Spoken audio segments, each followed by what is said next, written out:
So now we'll do Lagrange examples for rigid bodies. And I've got a couple examples that I want us to go through.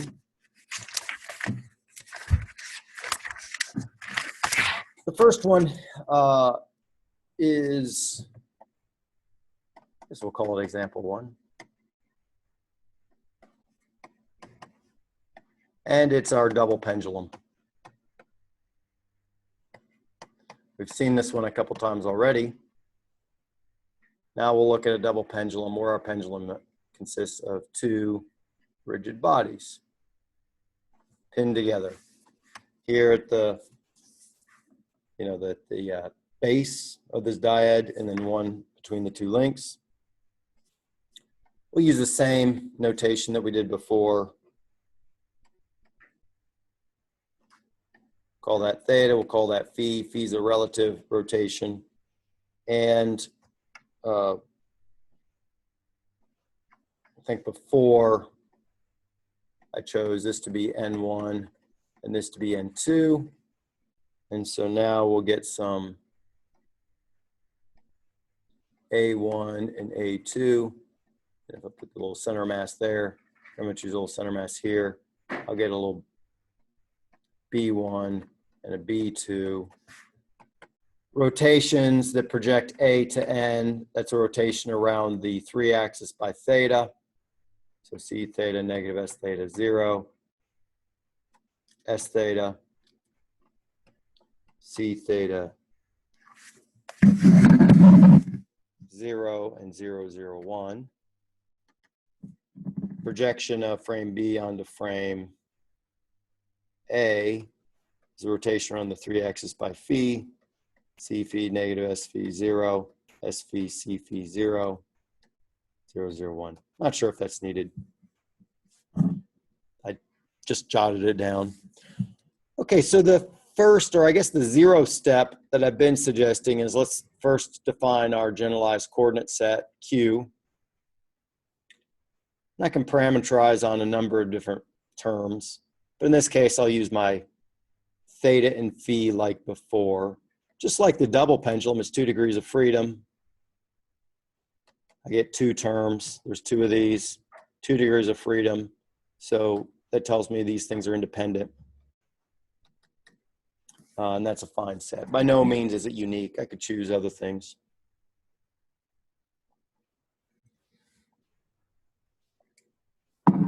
The next step, I guess step 1, we said was write the energies. Oh, I didn't even spell energies right. And for energies, I need T and V. My T is going to be 1/2. I guess we'll call this up here body 1, and down here we'll call this body 2.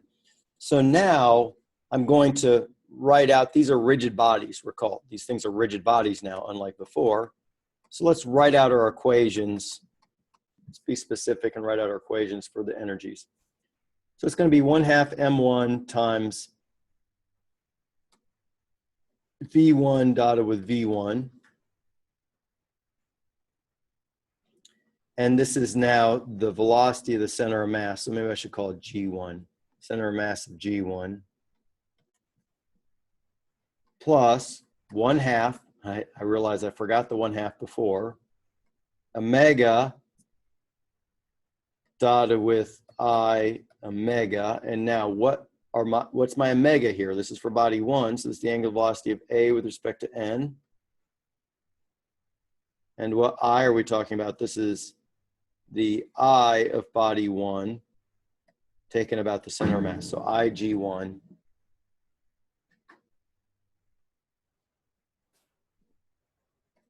And it does have to be in body fixed coordinates. In this case, body fixed coordinates are A. So I'm going to say in A. Plus 1/2 M2 VG2 dotted with VG2, where G2 is the center of mass of my second bar, plus 1/2 omega dotted with I omega. And what omega and what I are we referring to? My omega is the angular velocity of frame B with respect to N. And I is the inertia mass moment of inertia of body 2 about the G2, and it's got to be in the body fixed frame, so it's in B. Now you don't have to write maybe all this notation, but you need to be very clear on what these guys are. They're not arbitrary, so some notation is worthwhile. The V will need the, it looks like I just have gravity potential, so I'll get M1G times the position, we can just call it RG1, dotted with the N2 direction, plus M2G times the position of RG2 dotted with N2. And I'll have to make sure my directions are fine. If I'm calling up here my reference V equals 0, I think I should be okay, but I need to make sure that these are coming out as a negative in the position as shown. So with this defined, I now am going to need to do kinematics. I don't know if I don't think I called that 2. I think I was calling that maybe an intermediate. So I need to complete these guys. So that's going to require kinematics. And what is it that I need? I need the velocity of G1, G2. I need the angular velocity of A and B. And I need these positions in these, and I need these things. Yeah, I need these guys now describing the end frame. So let's get RG1. RG1 looks like it's, I didn't really pick a length for these. Let's call them L1 and L2. And for what it's worth, this is going to get a little long. So at some point, we may just make these bars be equal to simplify our problem a little bit. But at the moment, I'm going to carry each link independently. So this is going to be negative L1 halves in the A2 direction. If I want RG1 in the N frame, which I'm going to need, I'll need to project it. I'll need to project A back to N. So I'm just going to pre-multiply. So that would be positive sine theta L1 halves in the N1 minus cos theta L1 halves in the N2. I did that by, I was looking up here and pre-multiplying this rotation matrix times this vector.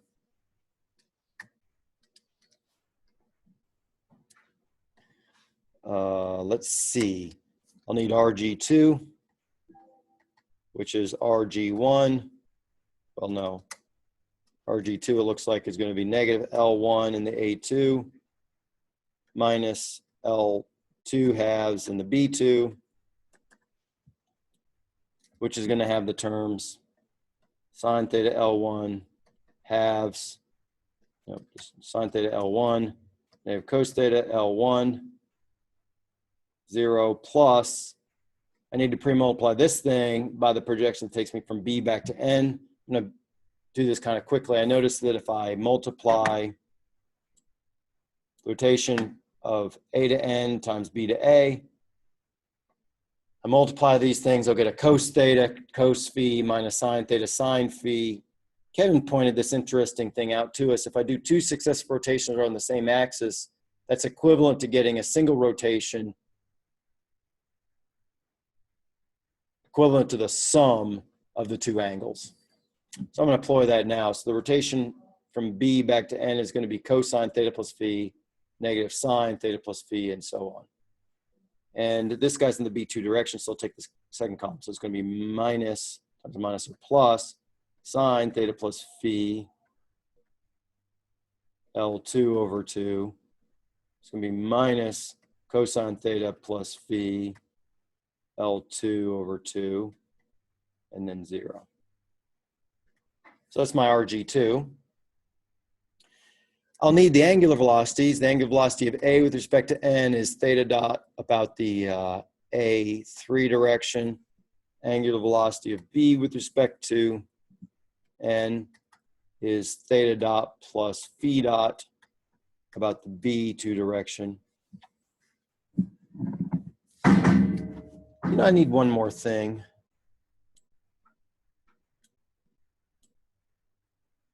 I do want to write, this is in the N frame. I need that. And I will need RG2 probably in either the B frame. I'll put this guy in the B frame, which means I need to pre-multiply this guy by the transpose of the projection from B to A. So that's going to give me negative L1 sine phi, negative L1 cosine phi minus L2 halves, and 0. And this is in the B frame. Now I'm ready to write the velocity. The velocity of G1 is, of course, the derivative of RG1. L1 is constant, so that just gives me the angular velocity crossed with L1. So I get a 3 cross a 2. That gives me a negative 1, so I get a positive L1 halves theta dot in the A1. Let's double check that, make sure it kind of makes sense. L1 halves theta dot in A1, yeah, makes sense. I could have gotten that by inspection, but here in this way I can move to more complicated problems or ensure that I'm not making a mistake. Second term, I've got to take the time derivative of this guy in the B frame first. So it's going to give me a negative L1 phi dot cos phi, a positive L1 phi dot sine phi, and 0, plus the angular velocity of B with respect to n crossed RG2. Looks to me like I made a little mistake here. This angular velocity is not in the B2 direction, it's in the B3 direction.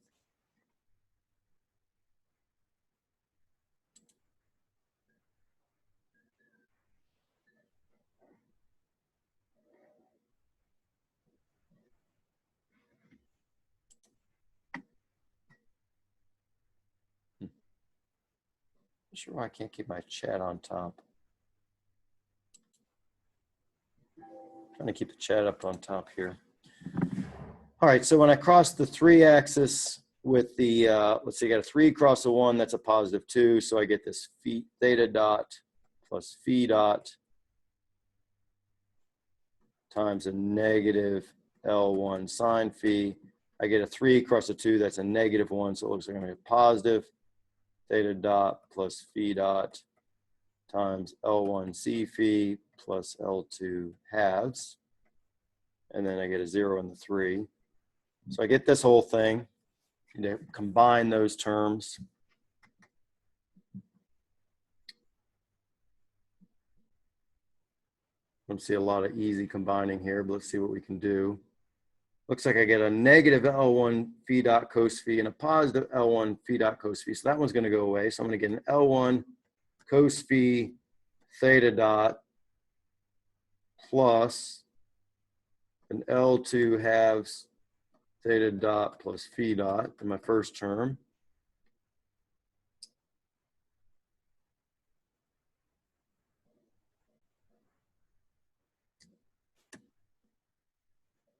Second term, this L1 phi dot sine phi is going to cancel out over here. So I get a minus L1 sine phi theta dot, and I get a 0. So that's my VG2, and my VG1 was over here. Now I'm ready to complete the kinetic, yeah, I can complete the kinetic energy. Well, I guess I will need the mass moment inertias.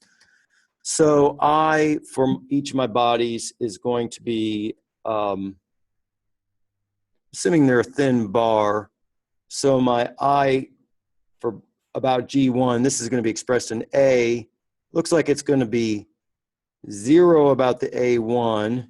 It's going to be 1 around the A2 and 1 around the A3 times 1/12 M1 L1 squared. And IG2 is the same, 1/12 M2 L2 squared times 0 in the B1, 1 in the B2, 1 in the B3.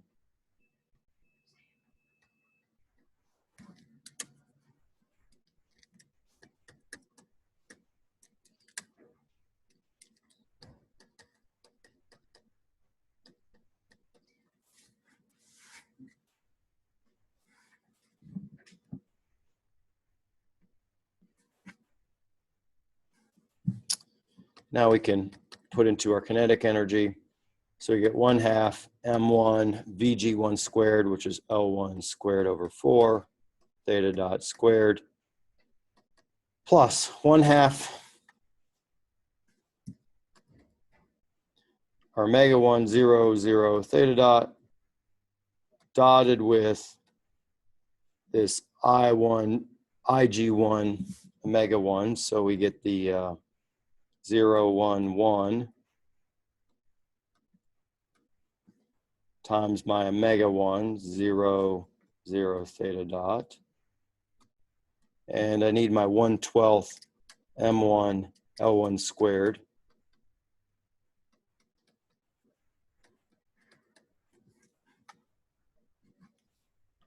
plus 1/2 m2 vg squared. So I get an L1 squared cos phi squared theta dot squared plus L2 squared over 4 theta dot plus phi dot squared plus L1 squared sine phi squared theta dot squared. So I'm going to just combine those right now.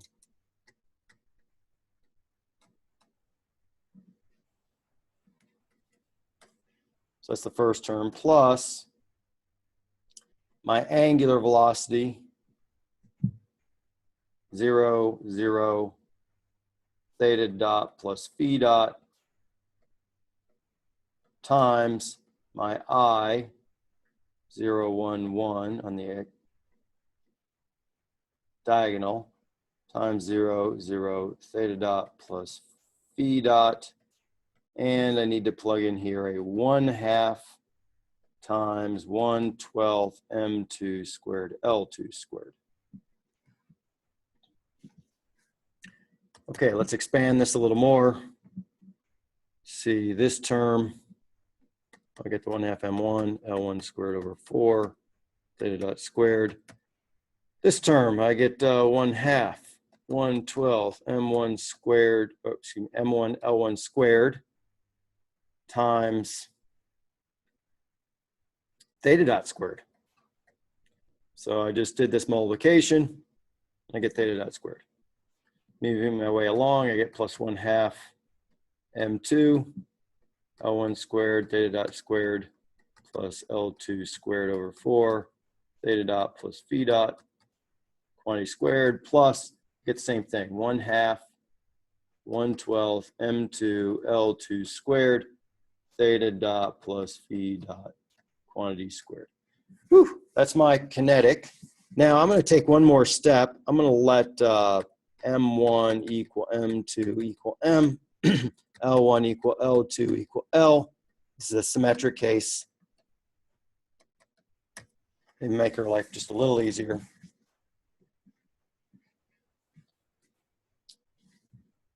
When I do that, it looks like this term and this term, be careful here, these first two terms add. So I get, well, kind of, what do I get? I get 1/2 times 1/4. Well, I get 1/8 plus 1/2. What's that? That's 5/8. Actually, I'm going to call it 5/4 times 1/2, because I think the 1/2 is going to disappear. L1 squared, ML squared theta dot squared. Oh, I forgot this term. I get a, gosh, maybe I need to do a little more work here.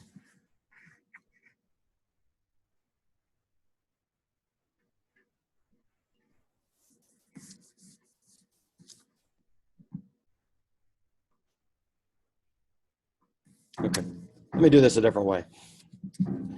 See where we're going. Maybe I'm getting bogged down in the stuff here. So I get 1/2 m. I'm going to pull 1/2 m out of everything. Then I get an L squared over 4. And actually, I'm going to combine the theta dot terms only. I get an L squared over 4. I get an, oh, let's pull out the L squared rule, we're at it.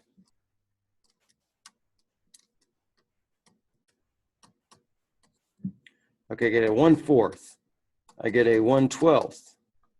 I get a 1. I get a, looks like here I get a 1/4. And then here looks like I get a 1/12.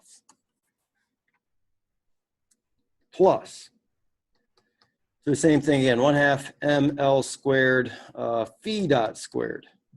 I get a 0, 0. Here I get a 1/4, looks like a 1/4 again. And here I get a 1/12. And then finally I need my 1/2 ml squared theta dot phi dot. So here I get a 0 and I get a 0. Here I get a 2, looks like I get a 2/4 or a 1/2. Looks like here I get a 2/12. I'll leave it at that. Hopefully I haven't made a mistake. I'm trying to watch my chat. If you see a mistake I've made, let me know.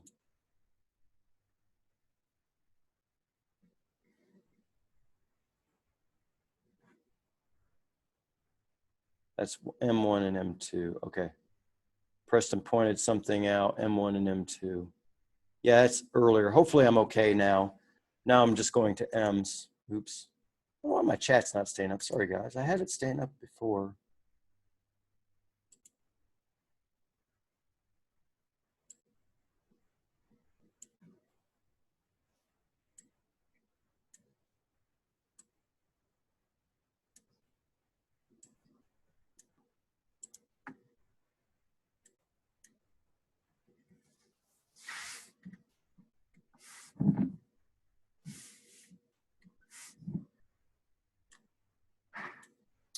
All right, so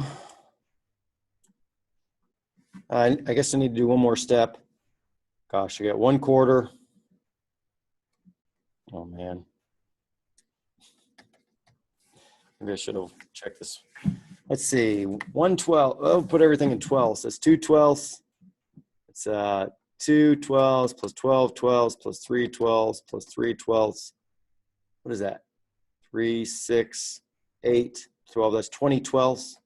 That can't be right.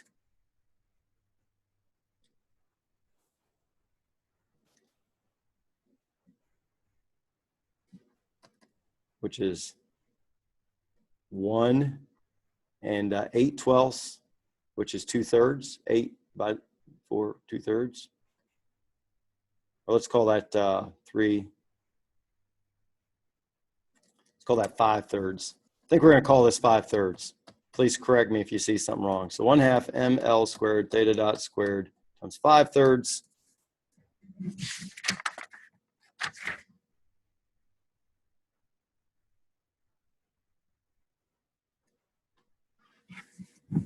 Plus 1/4, that's 3/12. Plus 1/12, that's 4/12, so that's 1/3. So 1/2 ml squared phi dot squared times 1/3. And then finally 2/12 plus 6/12, that's 8/12. So that's 2/3 plus 1/2 ml squared theta dot plus theta dot phi dot times 2/3. That's our T. And finally for our V, sorry, this is getting a little lengthy here. For our V, we decided that we were going to take the position dotted with the N2 direction.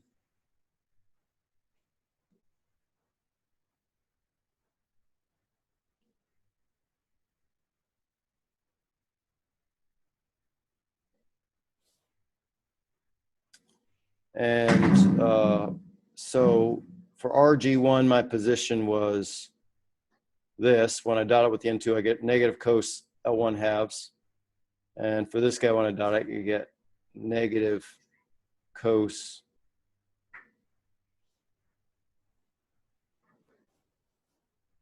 here, negative cos L1 minus cos theta plus phi. So let me go down. I have to write that down. So it's mg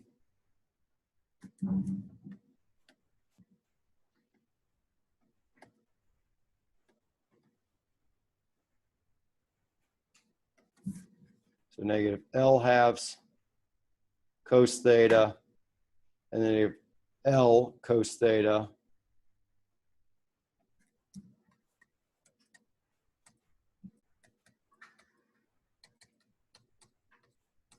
so I get this term. So it's going to be negative mg 3s cos theta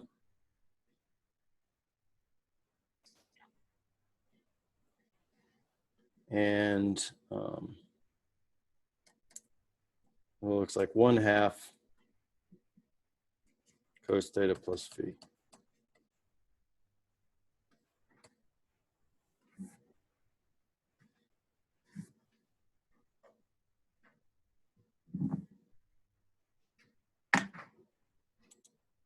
Okay, I think that's it. I think that's good.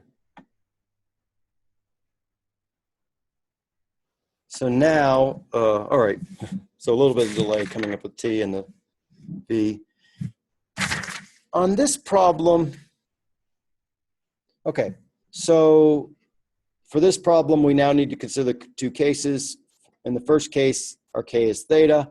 In the second case, our Q is theta. In the second case, our Q is phi. They'll give us two equations. We need the partial of T with respect to theta first. And that one very nicely is 0. We need the partial of T with respect to theta dot. That one is ml squared theta dot times 5/3. And we need the ddt of this thing, the partial of T with respect to theta dot, which is 5/3 ml squared theta double dot.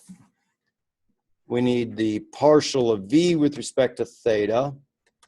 There we have some terms. We're going to get a plus mgl times 3/2 sine theta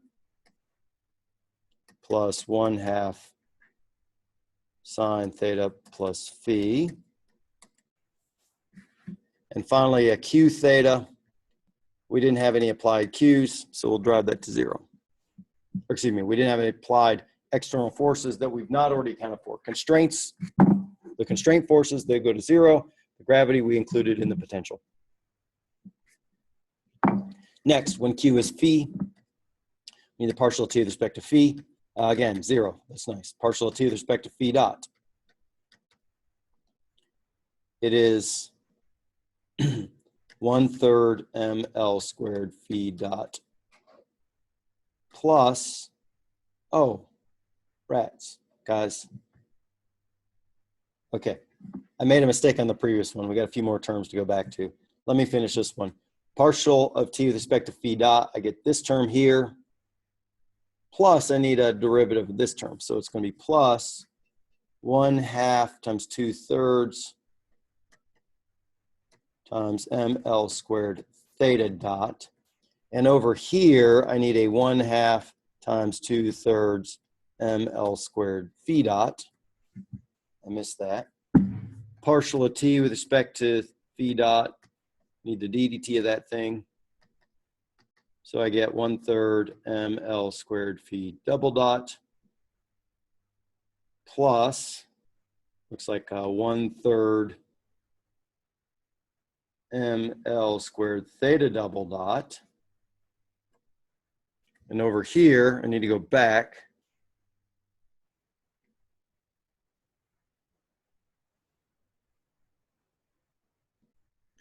What did I do? No. Sorry, guys, I messed up. I put this on the wrong line.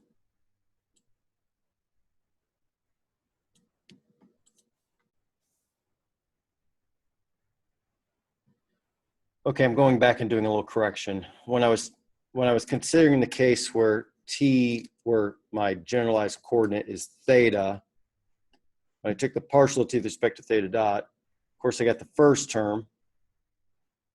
Second term was 0, but I forgot the third term. So that's going to give us a 1/2 times 2/3 times ml squared phi dot. Now I need the time derivative of this thing. So I get 1/2 times 2/3, 1/3 ml squared phi double dot. There. Finally, I need the partial of v with respect to phi. Partial of v with respect to phi. It's going to give me a positive mgl times 1/2 times sine of theta plus phi.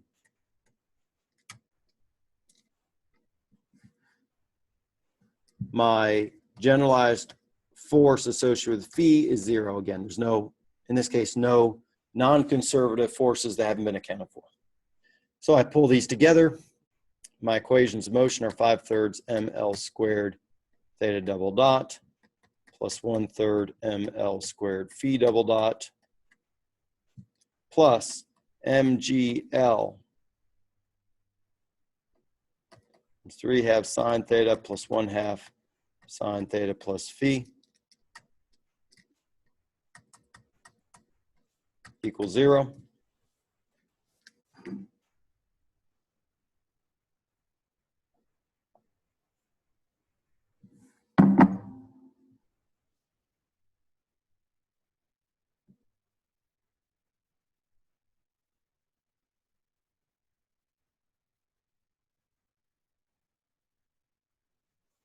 And my second one is 1/3 ml squared phi double dot plus 1/3 ml squared theta double dot plus mgl sine theta plus phi all over 2.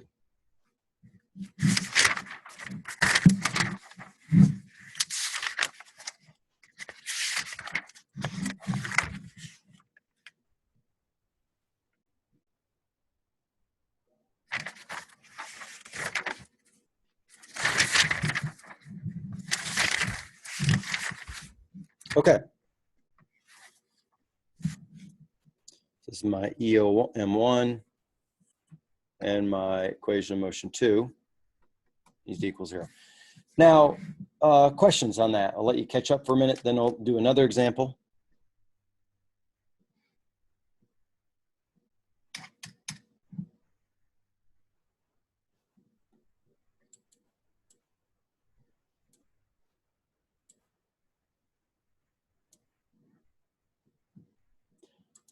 All right, the next example I want to do is I want to look at the case of a double pendulum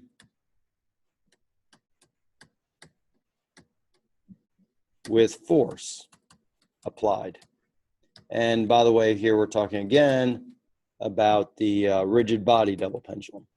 So to keep our life simple, we'll take this same example we just did. Double pendulum, it's got 2 links, mass M and L, and angles theta and phi, relative coordinates. And here I'm going to have some F applied horizontally to the end of this link.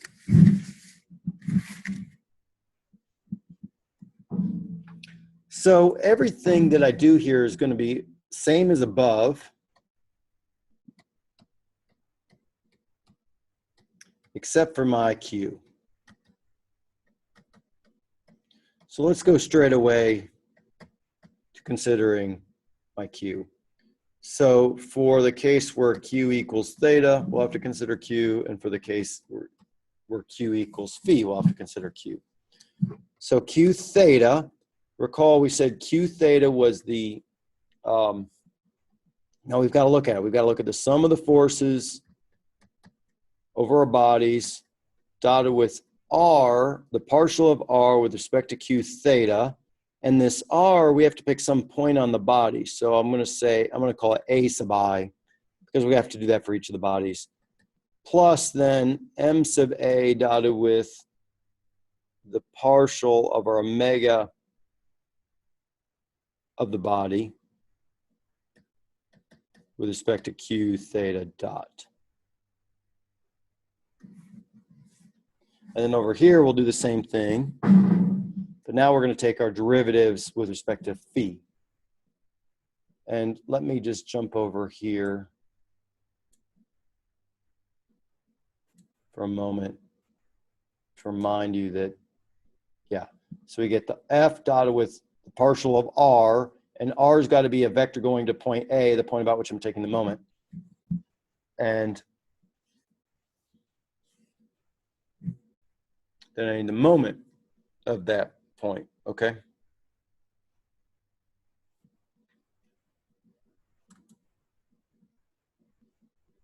All right, so let's focus on theta first. We'll start with this guy. So we need to pick, so notice we're going to have 4 terms, and we're going to get 2 for each body. We've got to go through each body. In other words, 4 terms, because we're going to have 2 terms for the first body and 2 terms for the second body, because we're summing over the bodies. And we also have to pick points on the body. So let's pick our point for body 1.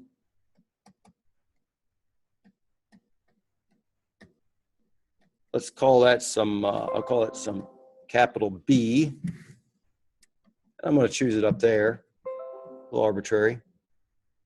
And let me pick a point for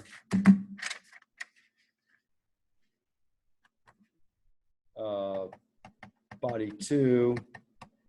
And let's call that C, and we'll put it right here. So we first need the force on body 1.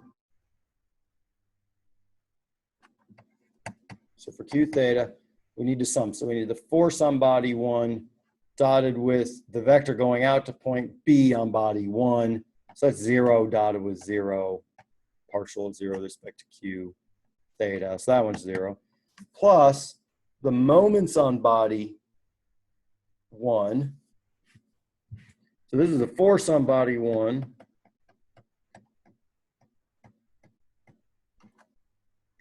And then we've got the moments on body 1. And the moment on body 1 is 0 as well. Dotted with, of course, the partial of the angular velocity of body 1, which we're calling A with respect to N. Then we need the force on body 2.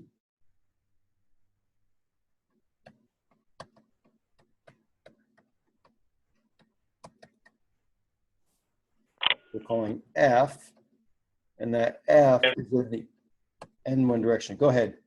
This is Kevin. I was just curious, can you state again why you made the 0 for the partial derivative with respect to Q theta? Oh, yeah, sorry. Was that just because you knew it was going to be 0, or? Yeah, you know what? I probably shouldn't have done that. Let's write it this way. It's the R going out to point B, which is right here. And I just said, well, that vector is going to be 0, but let's leave it generic there. So it's just the vector going out to body B, to point B on body 1. Is there a reason you chose point B, like as opposed to the center, or is that just the way the formula works? Oh no, this was my choice. Choosing B and C were my choice. In this case, it doesn't have to be the centroid. Okay, so we're doing the arbitrary point. Got it. Thanks. Yeah, you know, in almost all cases, you can be the centroid, and this is the one case where you don't have to. I kind of said, well, let's just use the centroid, but here in this example, I'm not. If I did choose the centroid, there's no force or moment on body 1, so it wouldn't affect that guy. The second guy, it would. All right, so now so this was body 1. You know, here I'm trying to be real explicit the first time we write this out, so you have good notes to follow. So this was for body 1. Now we're considering body 2, right? So for body 2, there is a force on body 2. It's this F, and it's in the N1 direction. We got to dot it with the partial of R with respect to Q theta. Now, again, we picked some point on the body. That's that A back in the formula. In this case, I said, let's choose C, this point C up here, although it could have been the centroid, but I chose C, so let's stick with that at the moment. So I need the partial of R vector going out to part RC, dotted with you know, with respect to q theta. Then I need the moment. I need the moment on body 2 about c, right? So it looks like it's going to be this little vector there, r, that whatever that vector is crossed with this force F.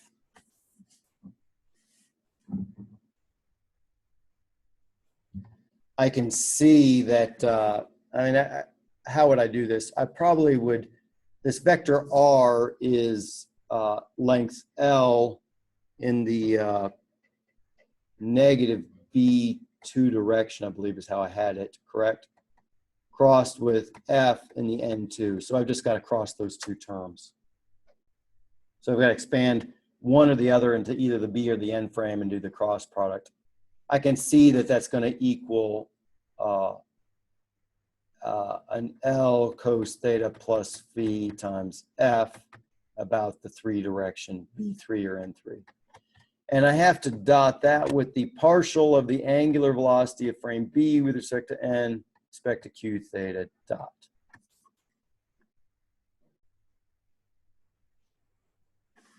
So let's put in some of these terms.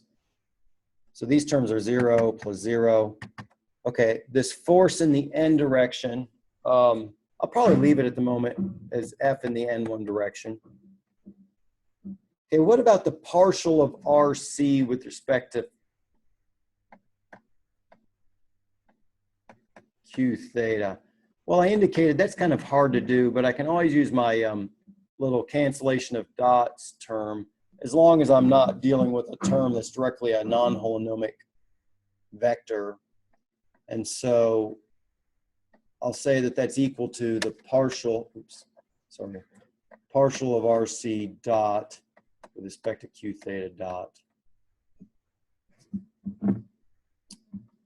And the velocity of RC, I had the velocity above, and we're scrolling back up to, I had the velocity of RG1, and it was, well, look here, if I leave it in the N frame, oh, excuse me, here it is. It was L1 halves theta dot, but now I'm going to the N, so it's going to be L1 theta dot. So I'll just write that down. So it's, which is the L1 theta dot in the A1 with respect to the partial of this with respect to theta dot. So that's just L1 A1. That's what that term is. And since we're over here, let's write the partial of my angular velocity of B with respect to N with respect to Q theta dot, which is theta dot. So the angular velocity of B with respect to N is just, I can see it's just theta dot. Let's go back up and look at it again. Yeah, it's theta dot around the A3. So it's theta dot around the A3. Need the partial of that with respect to theta dot, and that just gives me 1 in the A3 direction. So I need to cross, dot F in the N1 dotted with an L in the A1, L1 in the A1.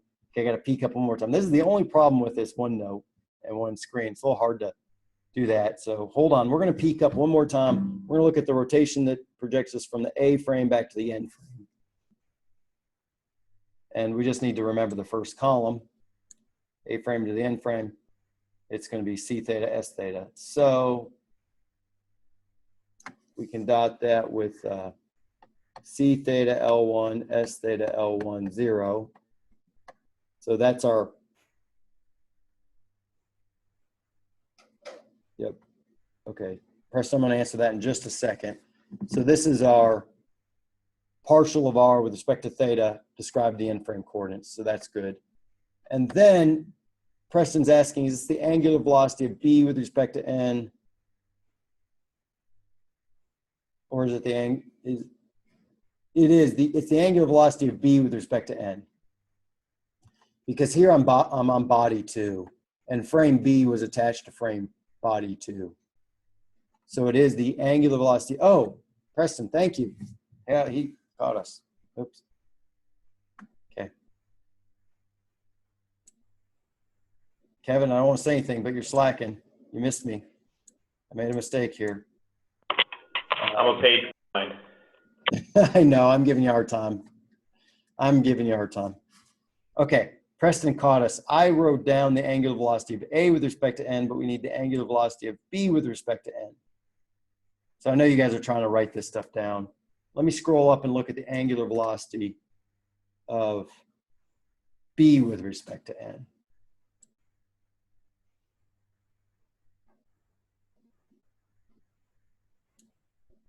It's right here. Theta dot plus phi dot in the B3.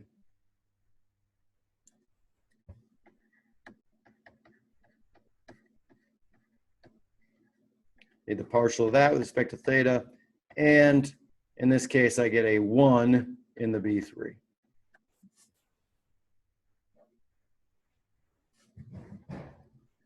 So my moment, I already said that my moment was 0, 0, L cos theta plus phi times F in the B3 direction, dotted with this guy 0, 0, 1 in the B3 direction.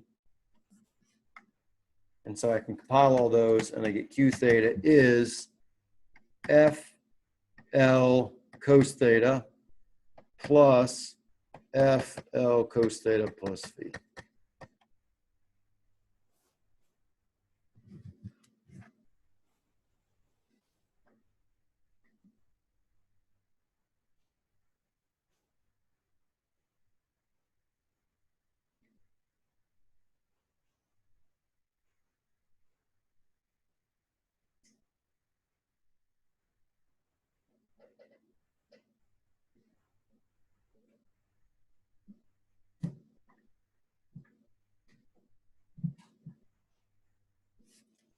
All right, and then now I get to do this for body.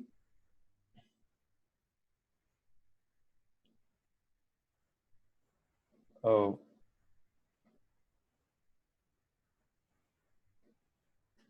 Yeah.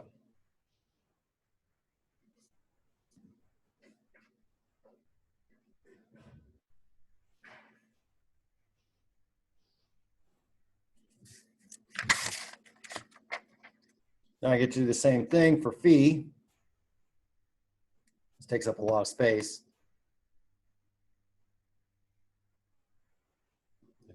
And there's a question Jason's asking, do they have to be in the same frame? They do. All these operations have to be in the same frame. So here, this was in the N frame. Those B frame. Now, oh, that is a good, okay, maybe you're asking, yeah, I did this in the N frame, that in the B frame. They don't have to be the same, like you answered, Jason. Once they have the dot product, they're now just scalars, independent of the frame. And I made use of that. Good call. Good catch me on this. So this is fine what I'm doing here. This is in the N frame. This is in the B frame. I'm just combining that way. All right, now that Q is phi, I've got to do the same thing. So let's go through our Q phi. I think we can go through this faster. So we get the force on body one dotted with the partial of that B. That's the point I chose on body one with respect to Q phi, plus the moment on body one, which is 0, dotted with the partial of omega A to N respect to Q phi. That's also 0, plus the force on body 2, which is F in the N1, dotted with the partial of RC with respect to phi. And we said that was the partial of L1 theta dot in the A1, but now that's with respect to phi dot. You know, what I did here is I quickly jumped up. I said, well, the partial of RC with respect to Q phi, and I wrote over here the partial RC with respect to Q phi is the same as partial RC with respect to Q phi dot, which is the partial L1 theta dot in the A1 with respect to phi dot. Okay, plus I need the moment, and we said the moment was LF cos theta plus phi in the B3 direction, dotted with the partial of the angular velocity of B with respect to N, which is theta plus phi dot. I'm glad we got that right now. Before it didn't make a difference, but it does now. There's a partial of phi dot, and that's in the B3. So this gives us 0 plus 0 plus this thing is going to go to 0 plus LF cos theta plus phi in the B3 dotted with 1 in the B3. So I get this. L cos theta plus phi. So that's my Q phi. And here's my Q theta. And to complete the equation, I go back up above and just stick these on the right-hand side.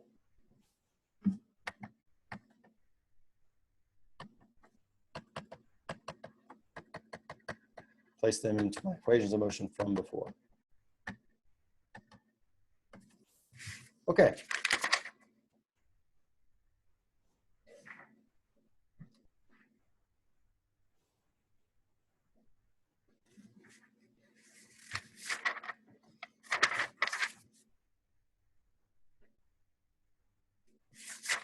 Questions on this? Comments?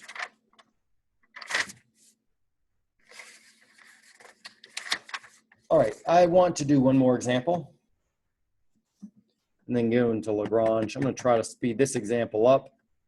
Before you do, can we get about 5 seconds to write this down? Absolutely. Sorry about that.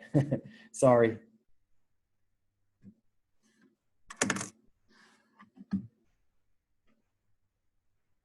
You guys okay here? Is there a little tension here? Thank you, brother.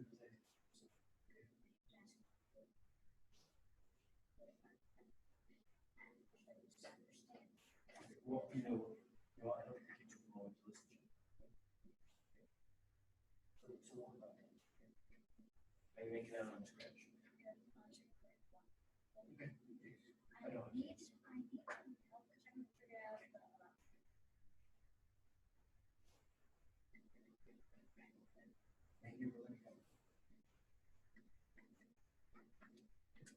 Okay. Now I'm going to go to another example. Please, again, tell me if you need another minute or need me to go somewhere on this. Let me look at a next example. This next example is now going to be a 3D, our old swinging plate, swinging gate. I don't know if you run into these a lot. Well, I guess swinging gates, although I don't know what kind of swinging gate this is. I got a plate or a gate.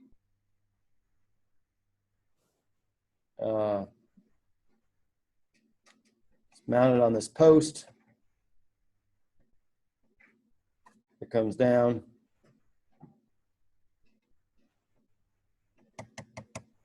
And is swinging around this base frame.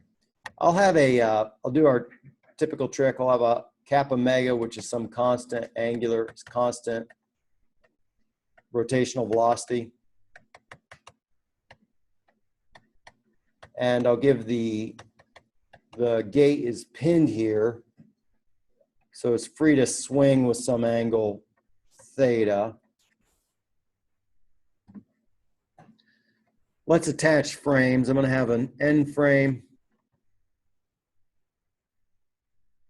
In this case, I'm going to choose my N1 coming out, my N2, and N3 going up, changing a little from the last example. That means I'll have some, if you will, some intermediate frames, some frame A1, A2, and A3 coming up. And then finally, I'll get a body fixed frame.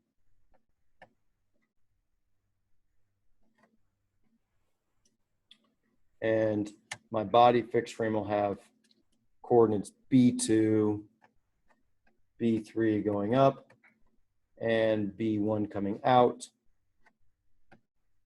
The gate will have coordinates A along this axis and B along this axis, not to be confused with the B for the body fixed frame. That is kind of confusing, isn't it?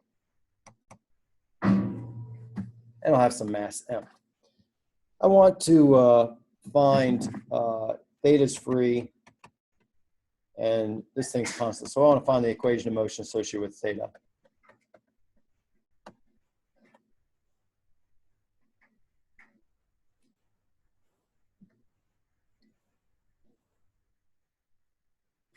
So step 0, I need my Q and my vector Q. In this case, I just have the 1 degree of freedom. So there's the one of these guys. It's 1 degree of freedom. That's fine. 2, or step 1, I guess I've been calling it.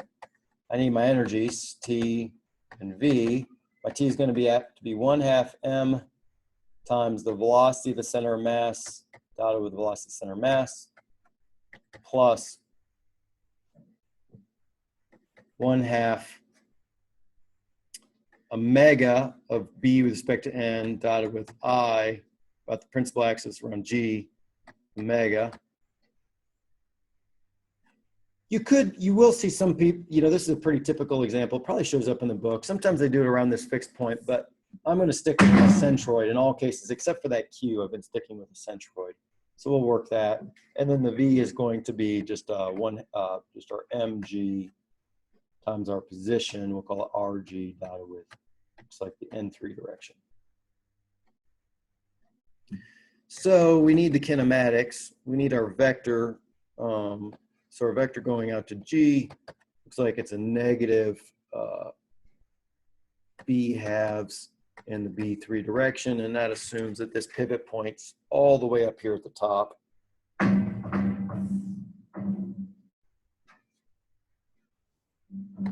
We need the angular velocity of B with respect to n.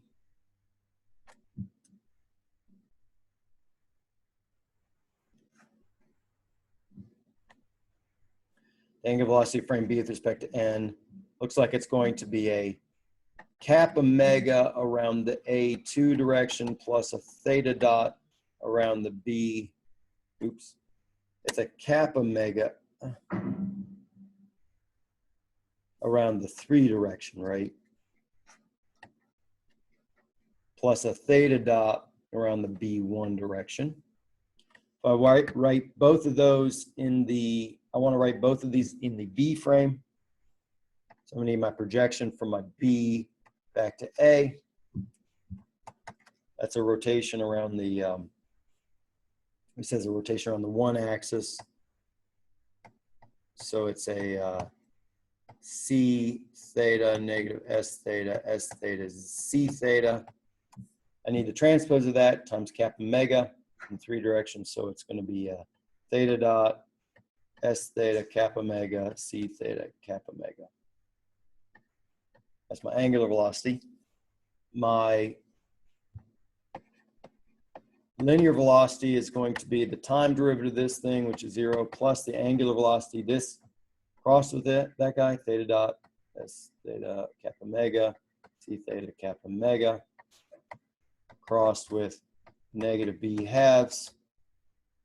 Oops, put that in the right spot. 0, 0, negative B halves. And I see I'm getting sloppy defining the frames in which I've defined these. So let me put those back in. Which gives me a 1 cross a 3, that's a negative. A 1 cross a 3 is a positive 2, so I get negative B halves theta dot. No, I said that wrong. It's a negative 2. 1 cross 3 is a negative 2, so I get a positive B halves theta dot in the 2 position. A 2 cross a 3 is a positive 1, so I get negative B halves sine theta kappa omega. And then a 3 cross a 3 is 0. That's my velocity. And I will need my mass moment inertia. So my I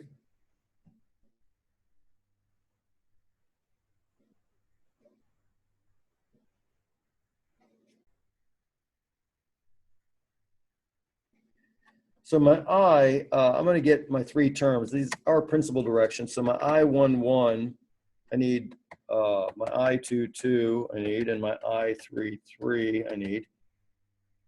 And I can look in the back of my book, but I have it here in my notes. Let's do the moment of inertia around the 2 axis first. The moment of inertia around the 2 axis, it's just going to look like a rod at this point. So it's going to be 1/12. It doesn't look like a 12. 1/12 m b squared. I around the 3 axis is going to be 1/12 ma squared. And then recall I gave you that note for the properties of thin sections. The I about the orthogonal axis is the sum of the other two. So this is going to be a 1/12 m a squared plus b squared. And this is a principal. This is our principal I. So these are on the diagonal.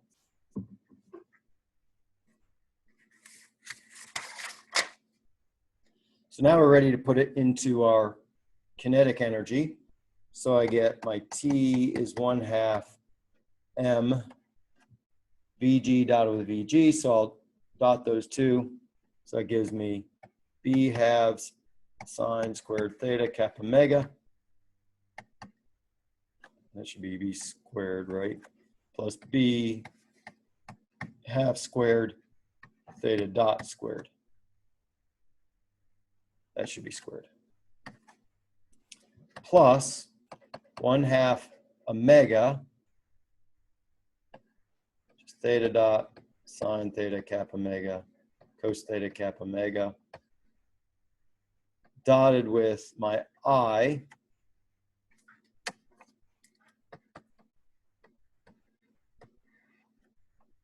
a squared plus b squared, a squared,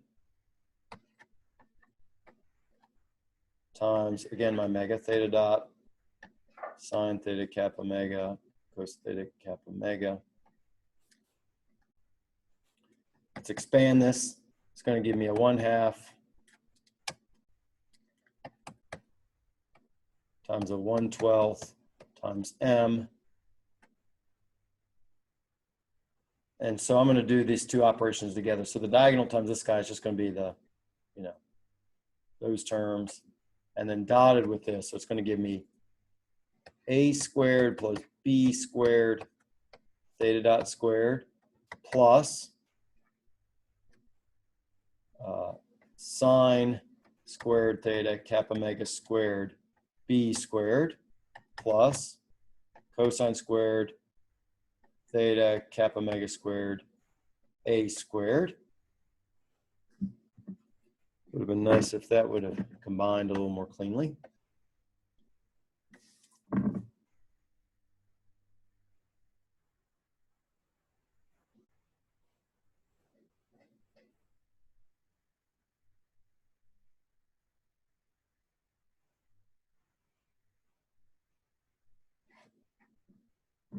Yep. And then finally, well, I guess we couldn't add these in. So it's plus 1/2 m b squared. So I'm going to get a 1/4 sine squared theta kappa mega squared plus theta dot squared. And I've got some terms that can combine. So let's see if we can rewrite this one more time. So you get a 1/2 m. Okay, what terms do I have inside here? I've got a b squared. I got a 1/4 v squared sine squared omega squared, and I got a 1/12. So 1/4 plus 1/12. That's 3 plus 4/12. That's 1/3 b squared sine squared theta kappa mega squared. So I've combined those two. I get a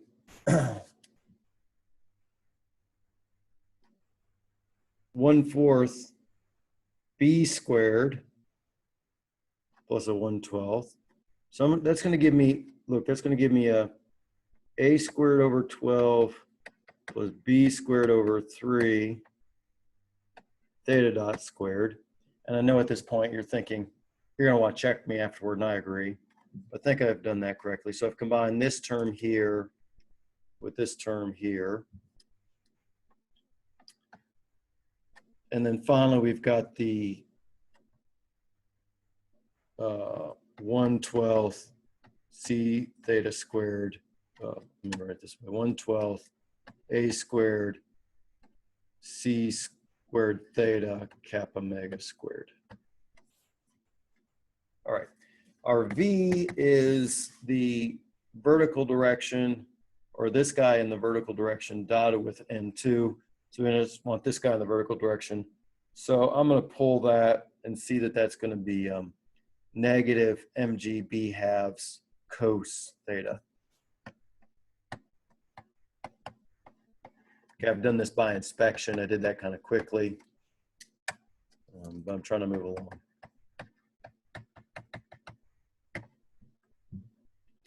All right, now we're ready for our derivatives. So our Q is theta, it's just the 1 degree of freedom.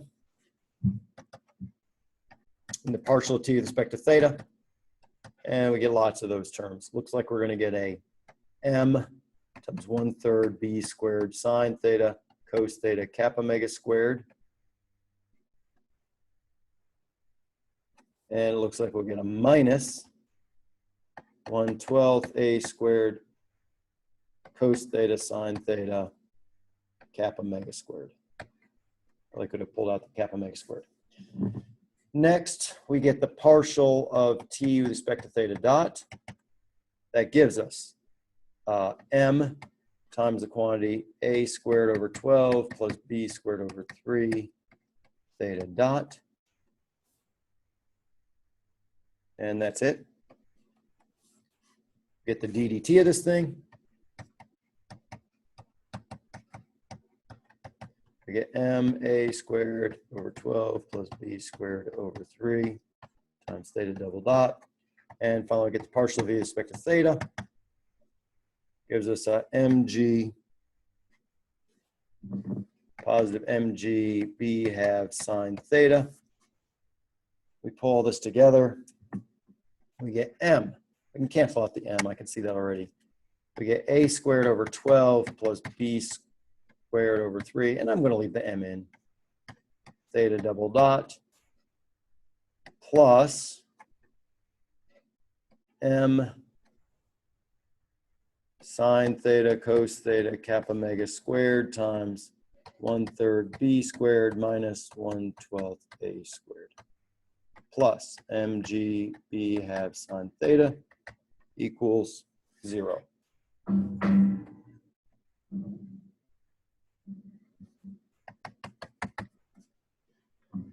Okay, good. Questions on this?